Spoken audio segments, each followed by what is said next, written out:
beyond 42 years because it was when I was a student pastor in a tiny little church in just down by near Penn Yan. It was the Yatesville United Methodist Church, and you can hardly find the place. I mean, it is so rural that I once tried to go down there to revisit it and got lost again, you know. I mean, it's way back in the boonies. And when I first went there were about 6 or 7 people who were attending. Jerry Cober knows this kind of story because she had Webster's Crossing was about like that when she went there. And the most interesting part of that is that when we first went down there, we were singing a cappella. And that was really a struggle for me. And then somebody donated an organ to the church. And I went, oh, this is nice. And I said, can anybody play? And this Mrs. Kessler, who was like in her 70s, said, oh, yes, I can play. And I thought, oh, this is really nice. What I didn't know is she could only play one song. One song. And it was, What a Friend We Have in Jesus. And so I picked that song for almost 20 weeks. And then I said to her, maybe we could expand the repertoire, and she said, I'm really just getting this down. So I asked her if we could do a prelude before we sang during the day, and she did What a Friend We Have in Jesus. We had silent meditation. I said it would be really nice if we could listen to What a Friend, we could listen to some silent music. We could listen to some music during the silent meditation. And as I'm sitting there, I hear, what a friend we have in Jesus. And I listened to easily 20 weeks of that, and it was ironic that I was there 2 years, and I think I heard, what a friend we are in Jesus, I am in Jesus.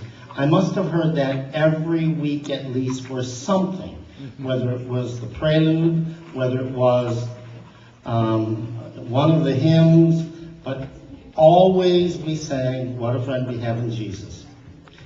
And then I moved to one of the largest churches in our conference, which had a phenomenal music program, and a large choir, and a huge organ. And I was the associate pastor there, and it was one of these churches that you sort of dream that someday you'll serve. And they did the very first song, and it was, what a friend we have in Jesus.